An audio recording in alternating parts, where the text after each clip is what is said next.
بسم اللہ الرحمن الرحیم۔ تقدیر پر ایمان۔ کوشش ہوگی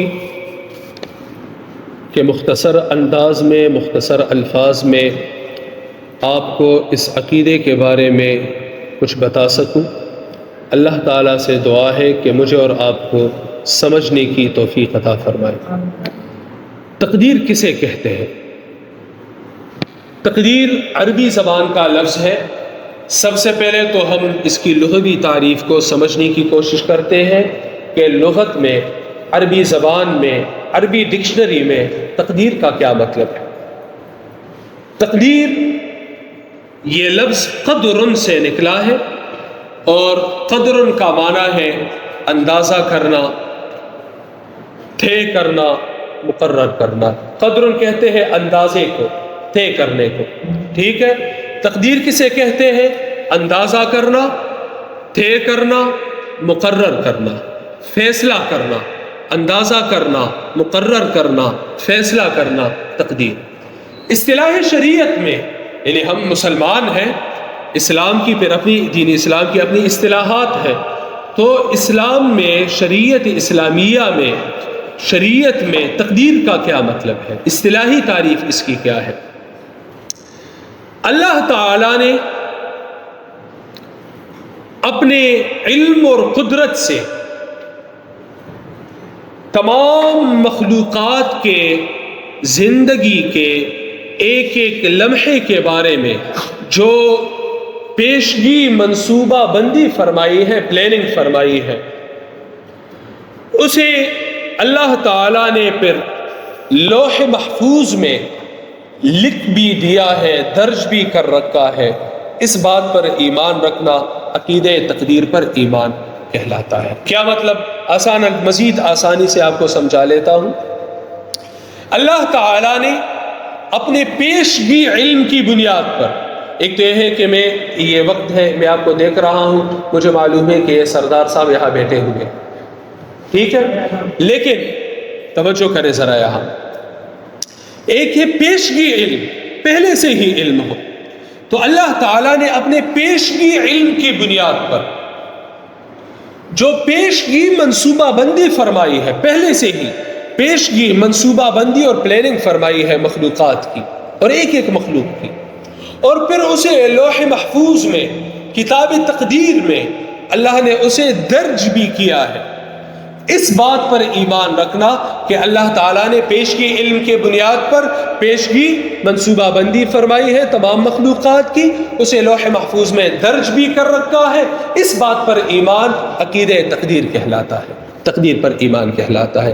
سب کو سمجھ آ گئی؟ اللہ تعالیٰ نے پیشگی علم کی بنیاد پر جو پیشگی منصوبہ بندی فرمائی ہے اور لوح محفوظ میں اسے لکھ بھی ڈالا ہے، درج بھی کر رکھا ہے، اس بات پر ایمان رکھنا تقدیر پر ایمان کہلاتا ہے۔ ویسے اگر ہم اسی بات کو کھولیں، مزید اگر ہم وضاحت کریں، تو تقدیر پر ایمان دو امور پر، دو باتوں پر مشتمل ہے، دو امور پر مشتمل ہے۔ ایک کہ اللہ تعالیٰ ازل سے لے کر ابد تک، ہمیشہ سے لے کر ہمیشہ تک، ہر ذرے سے، ہر ایک چیز سے اجمالاً اور تفصیلاً واقف ہے۔ ازل سے ابد تک ہر چیز اللہ کے علم میں ہے۔ دوسری بات یہ کہ اللہ تعالیٰ نے سب کچھ کتاب تقدیر میں لکھ بھی دیا ہے۔ اللہ تعالیٰ نے سب کچھ کتاب تقدیر میں لکھ بھی دیا ہے۔ اور اللہ تعالیٰ قرآن میں کیا فرماتے ہیں اسی سے متعلق؟ سورۃ الحج میں، اعوذ باللہ من الشیطان الرجیم، الم تعلم ان اللہ یعلم ما فی السماء والارض، کیا تو نہیں جانتا کہ بے شک اللہ تعالیٰ جانتا ہے وہ جو آسمانوں میں اور زمین میں ہے، وہ جو آسمان اور زمین میں ہے۔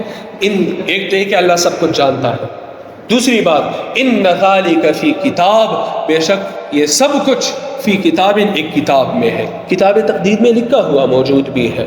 ان ذالک علی اللہ یسیر، بے شک یہ اللہ پر بہت آسان ہے، اللہ کے لیے اس میں کوئی مشکل نہیں کہ سب کچھ اللہ کے علم میں بھی ہے، پھر سب کچھ لکھا بھی جا چکا ہے، ٹھیک ہے۔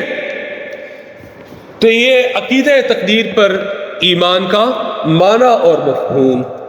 تو تقدیر میں ایک مختصر بات نہیں بلکہ سب کچھ تقدیر میں لکھا جا چکا ہے.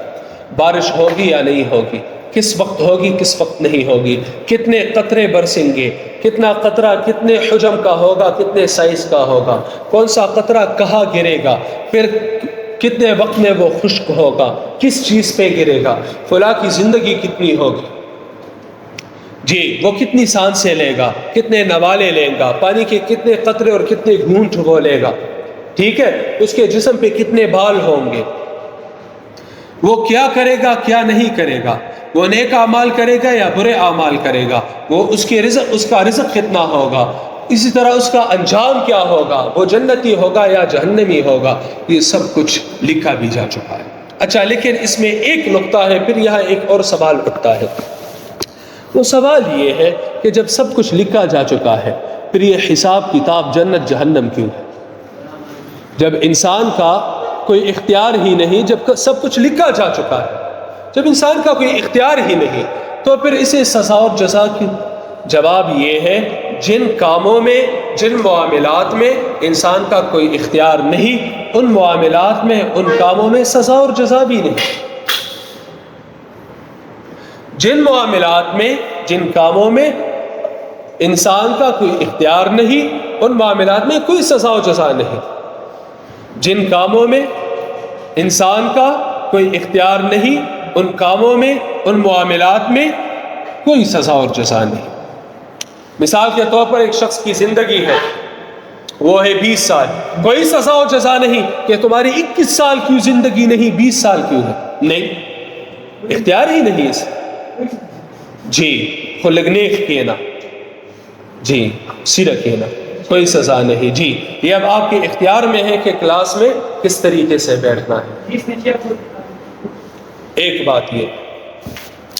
دوسری بات یہ کہ جن معاملات میں اختیار دیا گیا ہے ان معاملات میں سزا و جزا ہے. مثال کے طور پر انسان کو اللہ نے اختیار دے رکھا ہے کہ وہ ایمان کی راہ اختیار کرتا ہے یا کفر کی. سورۃ الکہف میں اللہ فرماتے ہیں، پارہ نمبر 15 سورۃ الکہف، فَمَنْ شَاءَ فَلْيُؤْمِنْ وَمَنْ شَاءَ فَلْيَكْفُرْ، جو ایمان لانا چاہتا ہے وہ ایمان لائے، جو کفر کرنا چاہتا ہے کفر کرے. یعنی اللہ نے اختیار دیا ہے.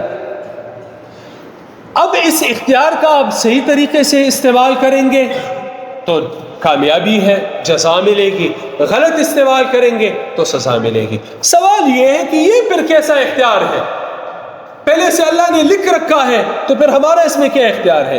جواب یہ ہے کہ یہ لکھنا جو ہے اس کا مطلب یہ نہیں کہ آپ کا اس میں کوئی اختیار ہی نہیں.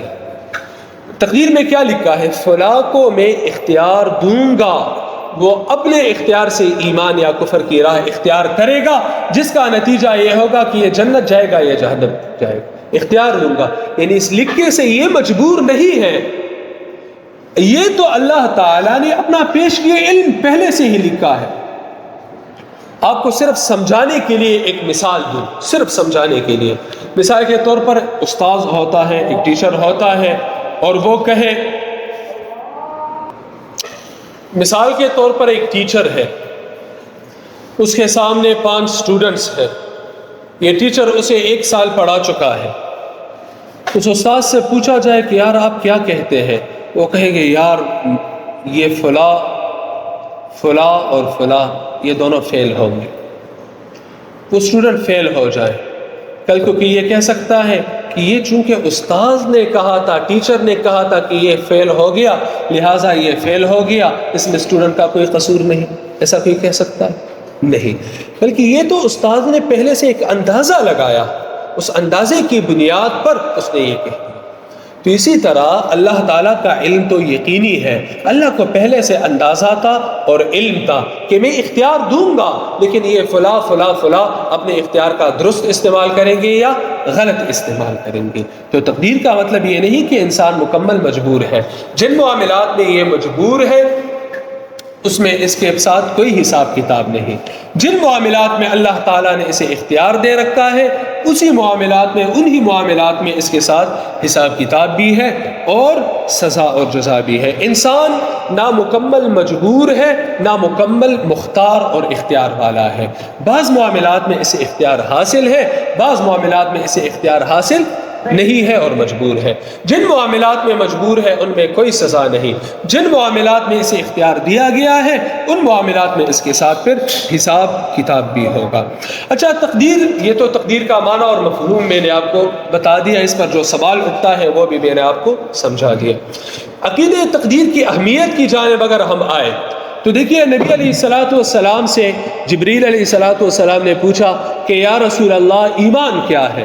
آپ صلی اللہ علیہ وسلم نے فرمایا ایمان یہ ہے کہ تم اللہ پر ایمان لاؤ، اس کے فرشتوں پر ایمان لاؤ، اس کی کتابوں پر ایمان لاؤ، اس کے پیغمبروں پر ایمان لاؤ، تم قیامت پر ایمان لاؤ اور تم تقدیر پر ایمان لاؤ۔ یعنی ایمان کی تعریف ہی یہ ہے۔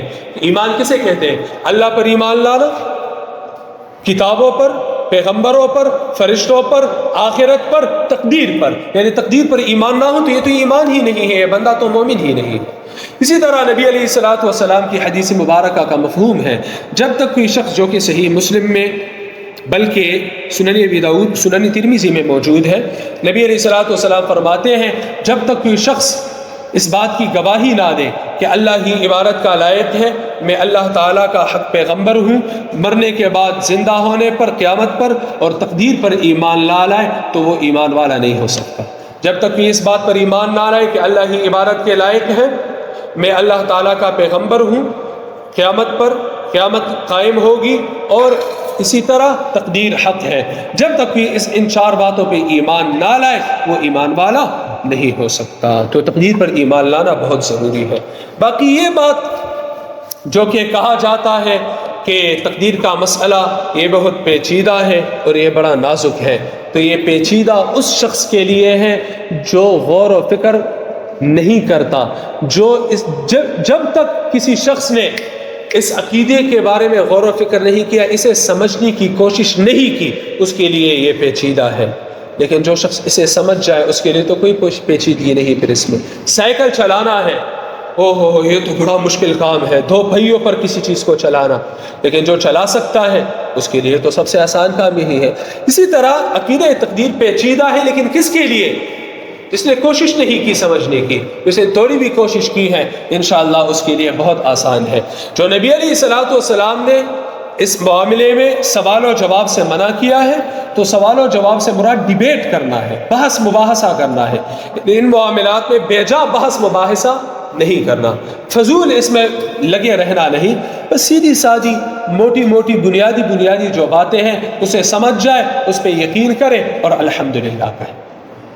یہی وجہ ہے کہ سنن ترمذی میں حدیث ہے، نبی علیہ الصلوۃ والسلام جب صحابہ ابو ہریرہ رضی اللہ عنہ فرماتے ہیں نبی علیہ الصلوۃ والسلام ہمارے پاس آئے، ہم تقدیر کے مسئلے پر بحث کر رہے تھے، آپ بہت ناراض ہوئے، یہاں تک کہ آپ کا چہرہ مبارک وہ لال ہوا، وہ نہایت سرخ ہوا غصے کی وجہ سے۔ آپ صلی اللہ علیہ وسلم نے فرمایا کیا تمہیں اس بات کا حکم دیا گیا ہے؟ تم سے پہلے لوگوں نے جب اس مسئلے میں جھگڑے کیے تو وہ ہلاک ہو گئے، میں تم پر لازم کرتا ہوں کہ اس مسئلے میں نہ جھگڑو۔ یہ نہیں فرمایا کہ اس مسئلے کو سمجھنے کی کوشش نہ کرو، کیا فرمایا؟ اس میں جھگڑنا نہیں ہے، اس میں نہ جھگڑو۔ اب ایک شخص ہے وہ کسی کے سامنے بیٹھا نہیں ہے کہ یار ذرا آپ مجھے عقیدہ تقدیر کا مفہوم اور مطلب سمجھا دیں، سمجھنے کی کوشش ہی نہیں کہ اور اس میں جھگڑ رہا ہے، بحث کر رہا ہے، تو اس سے منع کیا گیا ہے۔ اچھا بیٹا، تقدیر کی دو بنیادی اقسام ہیں، ایک کو کہتے ہیں تقدیر مبرم، فلاں کی کتنی زندگی ہے جی، فلاں کی کتنی سانسیں ہیں وغیرہ وغیرہ، تقدیر مبرم جو کہ اٹل ہے، اس میں کوئی تبدیلی نہیں۔ لیکن ایک کو کہتے ہیں تقدیر معلق، جو اللہ تعالیٰ کی مشیت کے بعد، اللہ کے ارادے کے بعد بندے کی دعا اور کوشش پر منحصر ہوتی ہے، بندے کی دعا اور کوشش سے اور نیک اعمال سے تبدیل ہوتی ہے۔ مثال کے طور پر زندگی میں برکت، لیکن یہ تقدیر، اچھا سوال ہے تقدیر تبدیل ہوتا ہے یا نہیں؟ تو جواب ہے کہ جی ہاں، تقدیر تبدیل ہوتی ہے، لیکن تقدیر کی یہ تبدیلی بھی لوح محفوظ میں لکھی گئی ہے۔ سمجھ لے، تقدیر دعا سے بدلتی ہے یا نہیں؟ جواب یہ ہے کہ ہاں۔ تقدیر نیک اعمال سے بدلتی ہے یا نہیں؟ جواب یہ ہے کہ ہاں، لیکن یہ تقدیر کا بدلنا بھی تقدیر میں لکھا ہوا ہے۔ کیا مطلب؟ سمجھ لیں ذرا، آسان سی بات ہے۔ فلاں کی زندگی میں برکت نہیں ہوگی، فلاں کی، آپ مجھے 3 منٹس دے رہے، ٹھیک ہے، 3 منٹس۔ فلاں کی زندگی میں برکت نہیں ہوگی، ڈیوٹی والے، فلاں کی زندگی میں برکت نہیں ہوگی، ہاں یہ صلہ رحمی کرے گا تو اس کی زندگی میں اللہ میں برکت ڈال دوں گا۔ فلاں کی زندگی میں برکت نہیں ہوگی، ہاں وہ صلہ رحمی کرے گا، رشتہ پالے گا، صلہ رحمی کرے گا، بندوں کے حقوق ادا کرے گا تو اس کی زندگی میں برکت آ جائے گی۔ تو پہلے تو لکھا ہوا ہے کہ فلاں کی زندگی میں برکت نہیں ہوگی۔ اب جب یہ صلہ رحمی پالے گا، نیک اعمال کرے گا، تو نتیجہ یہ ہوگا کہ اللہ تعالیٰ اس کی زندگی میں برکت ڈالے گا۔ تو تقدیر میں تبدیلی ہوئی یا نہیں؟ بالکل ہوئی ہے، لیکن تقدیر میں تبدیلی ہوئی، لیکن تقدیر کی یہ تبدیلی بھی کتاب تقدیر میں لکھی گئی ہے۔ تقدیر میں یہ تبدیلی جو ہے یہ بھی، تو تقدیر نیک اعمال کے ساتھ بدلتی ہے، جو تقدیر معلق ہے، بندے کے نیک اعمال اور دعا وغیرہ کے ساتھ یہ تبدیل ہوتا ہے، اس پہ منحصر ہوتی ہے، لیکن یہ تقدیر کی تبدیلی بھی کتاب تقدیر میں لکھی ہوئی ہے۔ تقدیر و تدبیر، دیکھیے ہمارے ذمہ تدبیر ہے، ہمارے ذمہ پلاننگ کرنی ہے اور نتیجہ اللہ پہ چھوڑنا ہے۔ تقدیر پر ایمان کا مطلب یہ نہیں ہے کہ آپ کی تدبیر نہ کرے، آپ کی پلاننگ نہ کرے، نہیں، بلکہ تقدیر پر ایمان کا مطلب یہی ہے کہ آپ کوشش کریں، آپ کے ہاتھ میں کوشش کرنا ہے، نتیجہ اللہ پہ چھوڑ دیں، کیونکہ نتیجہ اللہ کے ہاتھ میں ہے۔ تو تقدیر و تدبیر، اس میں کوئی تناقض نہیں، کوئی ایک دوسرے کے مقابل نہیں۔ انسان تدبیر کرے گا، پلاننگ کرے گا، کوشش کرے گا اور اپنے عقل اور تجربے کی بنیاد پر اچھی راہ اختیار کرنے کی کوشش کرے گا، لیکن کامیاب ہوگا یا نہیں یہ اللہ کے علم میں ہے، یہ فیصلہ اللہ تعالیٰ کے ہاتھ میں ہے۔ انسان کی زندگی پر عقیدہ تقدیر کے بڑے اثرات ہیں۔ انسان مثال کے طور پر بندے میں صبر آتی ہے، کوئی بھی نقصان ہو، یار یہ بس میری قسمت میں لکھا ہوا ہے۔ اسی طرح اللہ کے فیصلے پر راضی ہونا، رضا بر قضا، اسی طرح دل پر اطمینان قلب، اسی طرح بندہ پھر حسد نہیں کرتا، اللہ تعالیٰ کے فیصلوں پر اعتماد کرتا ہے، اللہ پر توکل کہ سب کچھ اللہ کے ہاتھ میں، کوشش بھی کرتا ہے اور نتیجہ اللہ تعالیٰ کے سپرد کرتا ہے۔ یہ تقدیر کا ٹاپک تھا۔ آپ سوالات کو دیکھیں گے، تقدیر پر ایمان سے کیا مراد ہے، تقدیر سے متعلق کسی آیت کا ترجمہ، اسی طرح حدیث کے مطابق بندہ کب تک ایمان والا نہیں ہو سکتا، تقدیر معلق سے کیا مراد ہے، اس عقیدے کی اہمیت، تقدیر و تدبیر میں فرق، انسان کی زندگی پر اس کے اثرات، یہ سب کچھ میں نے آپ کو بتایا۔ اللہ عمل کی توفیق عطا